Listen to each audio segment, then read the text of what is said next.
Hi everybody, in Britlit. I am possibly going to be doing this in bits and pieces, but I just wanted to talk to you about Sir Gawain and the Green Knight and the reading that you did for today, which was the first two parts in the book that's referred to as Fits. I wanted to kind of start by actually kind of going over some context. I told you before you started reading to look over the PowerPoints that I attached. One of them was about the plot background of the story, and that one pretty much goes into detail on everything you need to know, so I'm not going to go over that or retouch on that. But the other one was about historical context, and I'm just going to briefly touch on a few things before we go into this. If you were wondering, why does this story involve people cutting each other's heads off and somehow still surviving, that was sort of a meme at the time. You could use that language to describe it. It was a plot element that showed up in several stories. It probably originated in the stories of Cahulan in Ireland, and I did not pronounce Cahulan correctly. I don't actually know how it's pronounced, but that's the best guess that I have. And it showed up in many different cultures after that.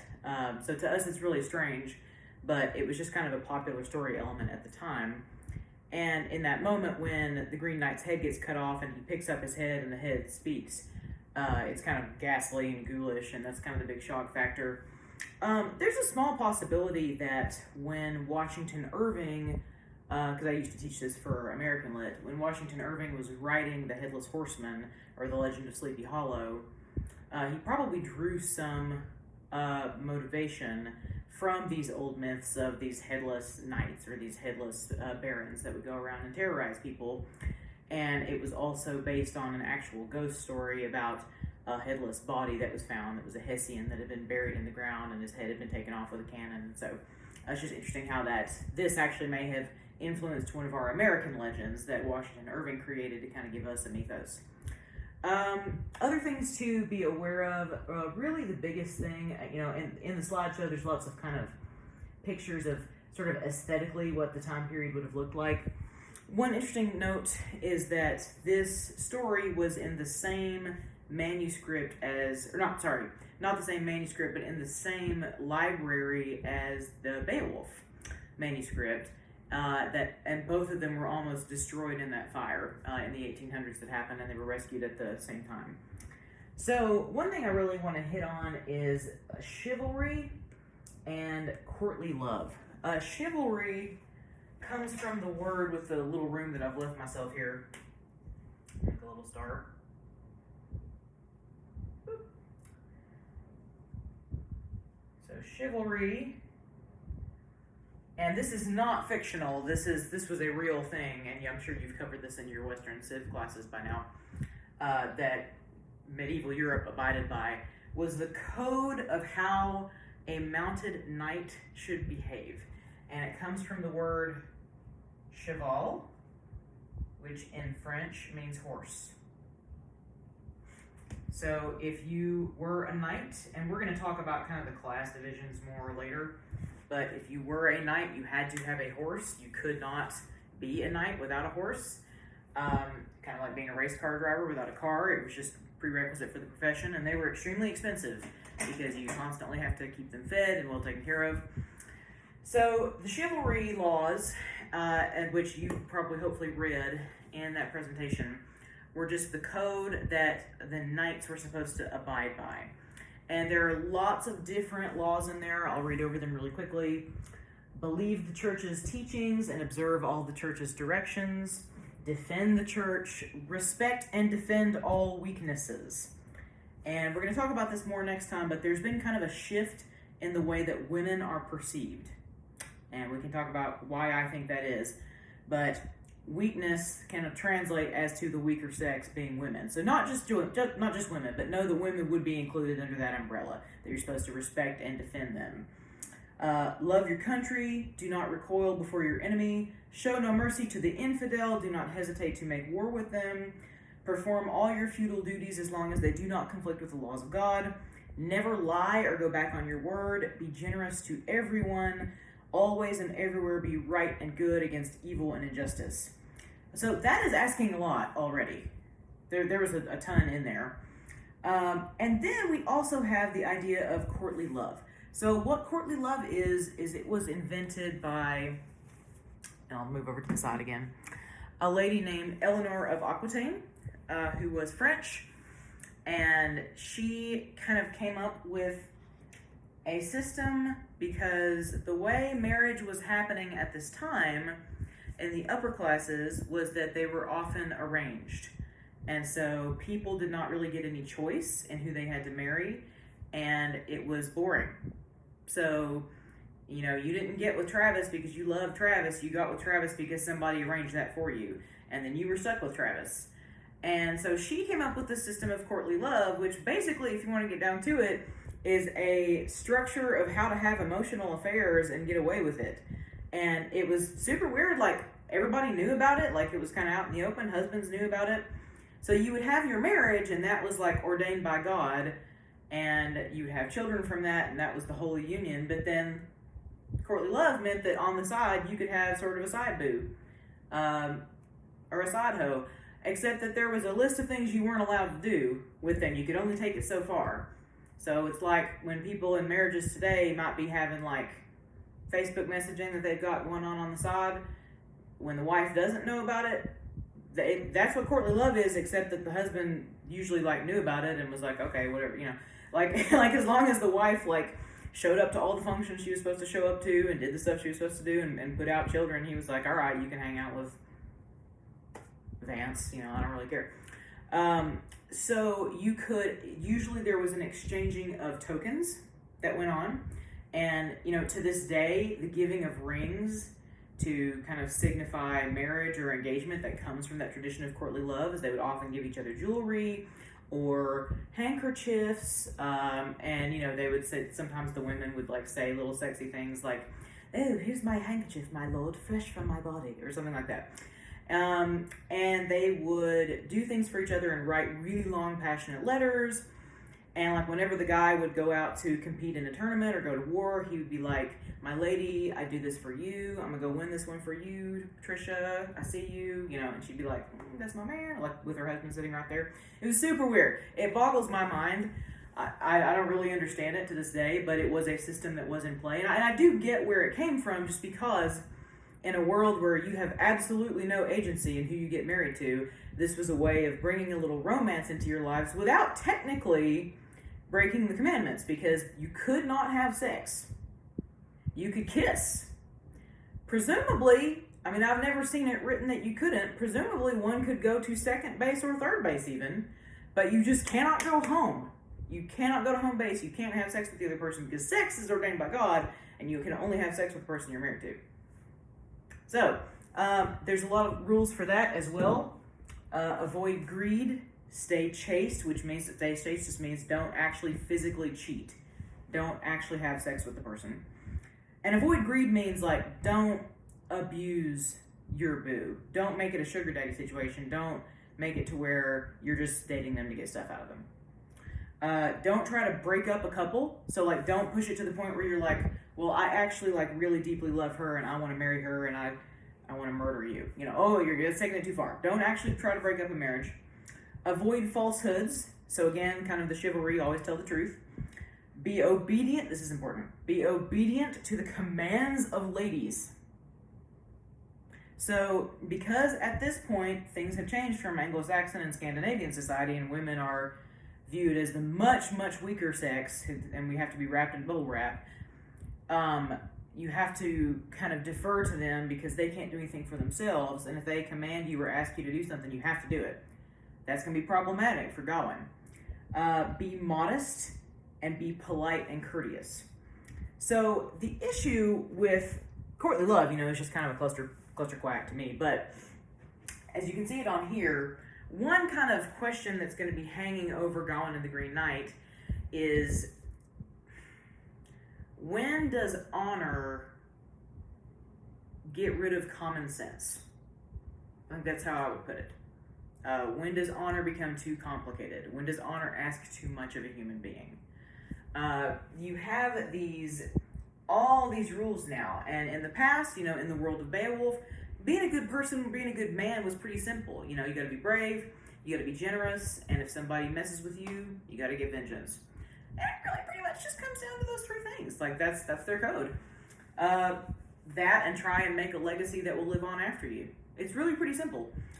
Now suddenly we have all these different commandments, all these laws of chivalry. There's actually more than what are even in the presentation. And all the little intricacies of courtly love, if you decide to get into that. But the problem is that, much like people have said about the Bible sometimes, depending on which part you're looking at it, some of the rules have enormous potential to contradict each other. So if you have a rule that essentially says you have to protect and defend all women, i.e., you have to make women happy all the time because they're just so little and they can't defend themselves and they're your perfect precious princesses. And you also have a law that says you must always tell the truth. Do you see how that could be a problem? Do you see that in a relationship, you may not always be able to always tell the truth and always make your woman happy? But there's going to be some conflict there. I'm not saying that you should lie in relationships, but I'm just saying that there are some things that maybe just need to be stuffed down in the box of feelings and locked away and not let out. She doesn't need to know that she looks fat in that dress. But if she asks you, according to chivalry, you have to tell her because you can't ever lie. Another problem is, you have to stay chaste, you have to not be greedy, you have to always defend your country. There's all these things you have to do, but then also, you must always be obedient to the commands of ladies.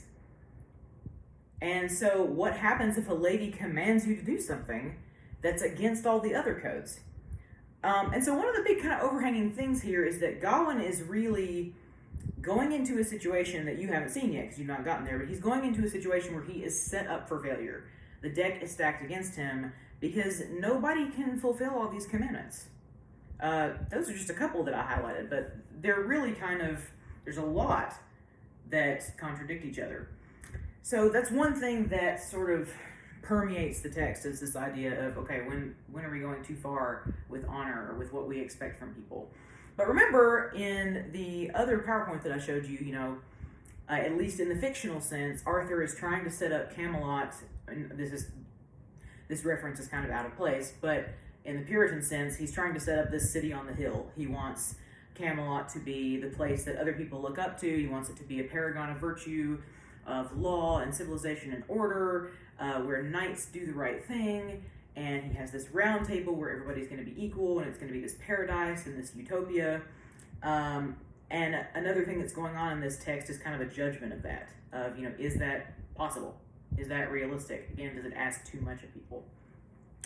So the way the story begins, in part one, it starts with the actual entrance of the Green Man himself. The first quiz question, I think, was what time of year is this happening? And it's happening during the Christmas and New Year's celebration. Now, you have to keep in mind, in America, we have everything so screwed up now when it comes to holidays. Like right now, currently, we are still in September. There should not be all this Halloween stuff everywhere. The stores should not be all set up. The Cracker Barrel should not be full of Halloween stuff. Everybody's houses should not be decorated. I mean, if you are, that's fine. If you're into it, I'm not knocking you. But we push the season. We always push the season. Christmas, as soon as Halloween's over, all the Christmas stuff is going to go up for like 2 months. Stop. Just stop. It's not Christmas time yet. It drives me crazy. The way Christmas was supposed to be from the medieval calendar is it starts on the 25th, and the 12 days of Christmas go through January 6th, I believe. It's either 5th or 6th. That's Epiphany. And Epiphany is supposedly the holiday that commemorates the 3 wise men coming out of the east and finding the baby Jesus, who I think would have been 2 or 3 by that time. That's what, when we hear the 12 days of Christmas, that's what they were. It wasn't the 12 days leading up to the 25th. It was the 25th through the 5th or the 6th. So that entire season of Christmas through New Year's is a really fun party time to celebrate and be together and feast and just enjoy each other's company and focus on what's important. And so it's this time of year that's supposed to be super peaceful and happy and chill that the Green Man makes his John Cena entrance into the arena, kind of upsetting everything. So one of you already picked up on this, and good for you. But if the Green Man reminded you of Grendel, there is a reason for that. And congratulations for noticing that. So we talked about, with Beowulf, this whole idea of, inside versus out. That looks like a bean. I don't know why drooping. But inside versus outside, representing safety, order, civilization. It's a long word, sorry for the wait. Law. And the outside representing chaos, danger,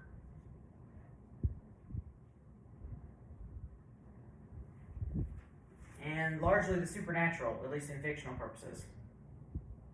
And we talked about all the beliefs that kind of led to that idea, and how we don't really think of the difference between inside and outside being a huge deal today, but back then, being able to offer that safety in whatever structure you're building for your people was huge. So when Grendel comes in and violates the sanctity of Heorot in Beowulf, it's exactly like when the Green Knight busts through the door of Camelot, the court at Camelot. That court, that castle is supposed to be sanctity. That's actually the whole purpose of a castle. It's a fort. It's supposed to defend people. They weren't able to keep out the Green Knight. Here he comes in. He is totally green. His hair, his skin, his clothes. In one hand, sometimes I used to ask this on the quiz. In one hand, he has a giant battle axe, and in the other hand, he has a branch of holly with the leaves and the red berries, which again, we kind of associate that with Christmas. And it's this world, Camelot is this world of safety and customs and chivalry that's being violated by this kind of threat from outside. Something that is not governable, something that you can't control. And so people are extremely shocked. And I loved, those of you who have already participated in the discussion, I love the answers that you put in there for, what was your reaction to the Green Knight.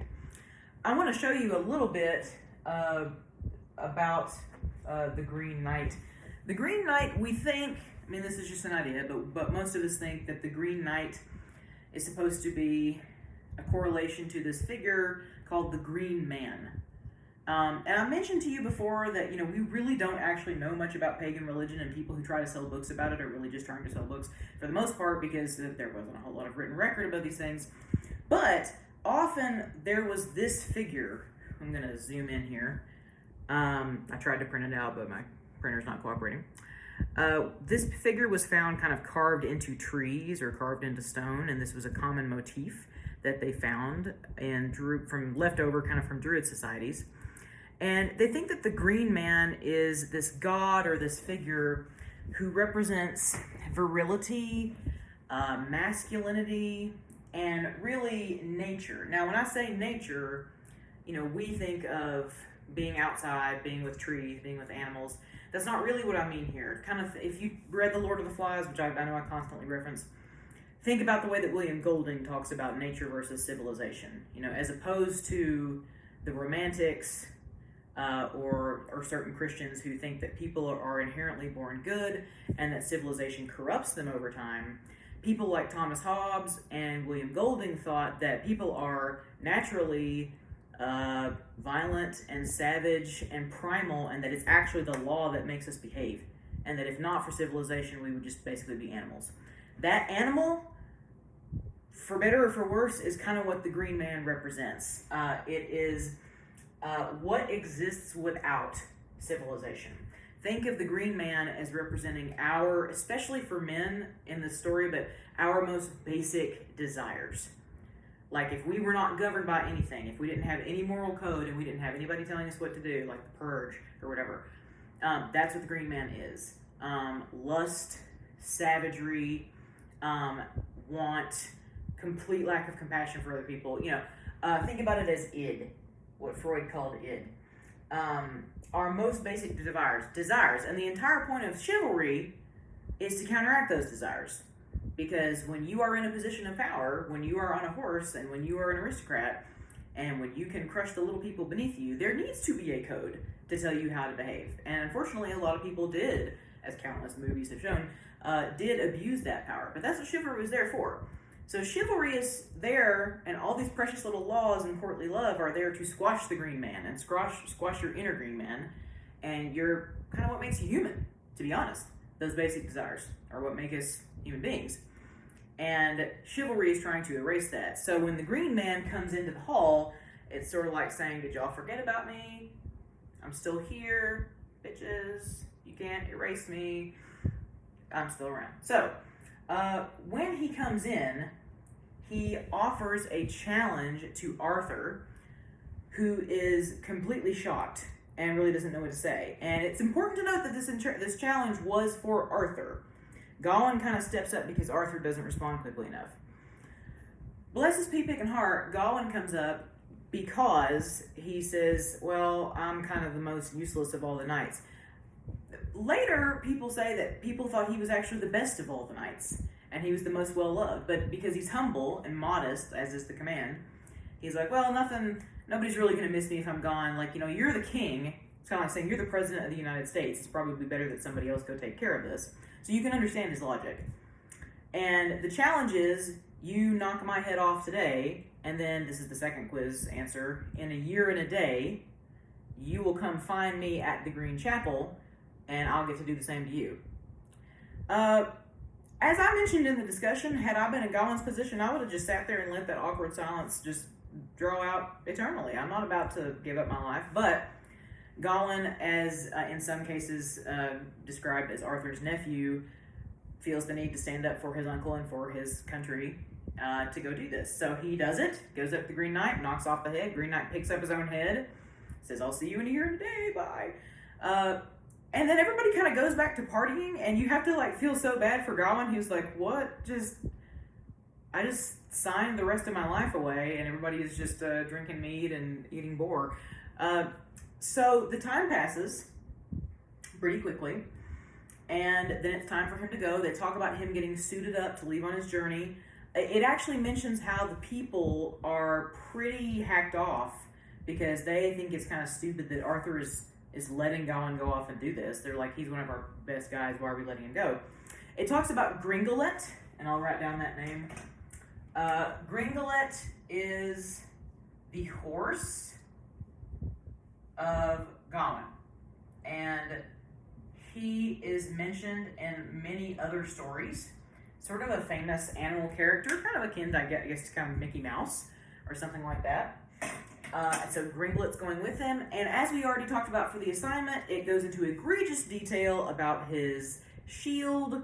It's the red with the gold 5-pointed star. Talks about how he's faultless in his 5 senses, the 5 wounds of Christ. There's a lot of kind of things that go back to the Jesus imagery, and he is getting ready to go. But as he's wandering up into kind of northern Wales, we think, and going into the wilds, all these terrible things happen to him. Obviously, it's wintertime in the UK, which is already a pretty cold and wet place, so not really the greatest time to travel. He also doesn't know what the Green Chapel is, or where it is exactly. He has a general idea, but he has no idea what he's looking for. It talks about all these monsters that he has to fight and slay, and it's freezing cold, and there's dragons and wolves and everything, and he finally kind of gets to the end of his rope, and he gets down and he prays, and then suddenly there is a castle there. And probably the fact that the castle appeared immediately after the prayer, for those who are suspicious readers, might have sounded an alarm bell. For me, I just sort of like to be manipulated, and I'm just like, oh, there's a castle. But that's how Gawain reacts, and he goes, oh, there's a castle. And so he goes there, and there's an extreme detail about the level of hospitality that is presented to Gawain, because these people want to show that, hey, this may not be Camelot, we may be out in the boonies, but we know how to treat a knight of Camelot, and so they really roll out the red carpet. And so after he gets taken care of, the ruler of the castle, the lord of the castle, and I don't actually think it says it in this part, but his name is, I'm running out of space, Bertalock, and in some of the translations it's Burnlock. So I don't know which it is in yours, but I'm going to call it Bertalock. His full name is Bertalock de Haut Desert, which is just Bertalock of the High Plain, basically. And he has 2 women with him, one who is described as being extraordinarily beautiful, and the other who is so ugly and old that Gawain kind of goes out of his way not to look at her, which is probably a mistake. Spoiler alert. Should have maybe paid more attention to the old one. But they're all feasting and having a good time. And this was the last question on the quiz. Bertalock says, hey, I'm going to offer you a game or kind of a bet or a deal. I'm going to go out hunting for the next 3 days. And every day that I come back, I'm going to bring you a piece of what I found on the hunt. And you bring me whatever you found in my castle. And Gawain, for whatever reason, is like, okay. Because probably he feels indebted to go along with it because Bertalock also said, oh, the Green Chapel's not but just a little skip and a jump from here. It's super close. You can just stay here for the next few days, take your rest, and then on the last day you can go. So he at least knows that he's where he needs to be, and so he's like, I guess I'll go along with this stupid plan for the next 3 days. But that should be suspect to you, because why would you want somebody to give you the things that are already in your house? Shouldn't you know what's in your house? Like, what's he going to find in your house that you didn't know was there? Like, oh, here's this Def Leppard record from 1982 that I forgot was here. Meanwhile, he's going out hunting, and he's obviously going to find lots of different types of exotic meats to bring back. So it's a strange deal, and if it struck you that way, it's because it is. But that's the setup that leads us into the next part. Parts 3 and part 4. Part 3 is the longest part. Is going to be about what happens when, on one hand, Bertalock goes out to the hunt, and then what happens to Gawain when he's still in the castle. And then part 4 is kind of the resolution of everything, and is when he goes to find the Green Chapel and confront the Green Knight. So, things to keep in mind as you read for next time. Again, there's kind of a character that you're going to see a lot more of and Gawain is going to be really struggling with these rules of courtly love and chivalry. And he is going to be kind of stuck between a rock and a hard place about how not to offend this person, but also how not to break the laws of chivalry as a knight. So now that you know that background, kind of keep that in mind. Your homework for next time is just to finish Gawain and the Green Knight. There's no crafty assignment this time. And the other thing is just to participate in the discussion prompts on Edmodo. There's 4, and I think you're going to pick 2 out of the 4 and respond to them. Some of you already have, so thank you for that. And that's it this time. There's nothing else, so just respond to the discussion prompts and finish Gawain and the Green Knight. One of you asked me, one of you said, something about, is there going to be a quiz that you didn't say anything on Edmodo? First of all, yes, there will always be a quiz. Every time that I give you a reading assignment, expect a quiz. I'm never going to be like, oh, guess what? No quiz today. That's just not going to happen in Brit Lit. We don't have the luxury of that. We have to kind of keep everybody on the train so that when the test comes up, it's not a huge surprise and people haven't been following. So yes, there will always be a quiz every time you have a reading assignment. But secondly, the manual for this course is that assignment schedule that I gave you day 1, and I have reposted it. I will probably repost it again, though, with this video, just so you make sure to have a copy of it. That is the most important thing to read. Hypothetically, I really post the Edmodo stuff mostly as reminders, and I post the discussion prompts on there, but if you follow that course assignment schedule, that's your Bible. You should be good to go. So thank you for asking that. If you have any other questions, let me know. But you knocked the Shield project out of the park. I was blown away and thrilled by what you produced, especially being at home in isolation, not being able to interact with anybody else. I thought that they turned out beautifully, and I actually was even more impressed with the writing that you did about your shield. You all kind of went above and beyond the Call of Duty, and those of you who I've not taught yet, I've managed to learn a lot more about, and even those who I have taught already, I learned more about you. And so thank you for really putting your heart into this. So for next time, we're just going to be finishing Gawain and the Green Knight, seeing what happens to him, and discussing some other things. The week after that, just be aware that is when your first test is going to come up. So next week when I do a video, I'll talk to you more about what the test will be like and more about what to expect on that. So thank you for your attention. I hope that you are having a fabulous weekend, and I appreciate you so much. Like I said, you have been really on the ball, and I cannot thank you enough for that. So have a great Saturday and Sunday, and I will see you soon. Bye!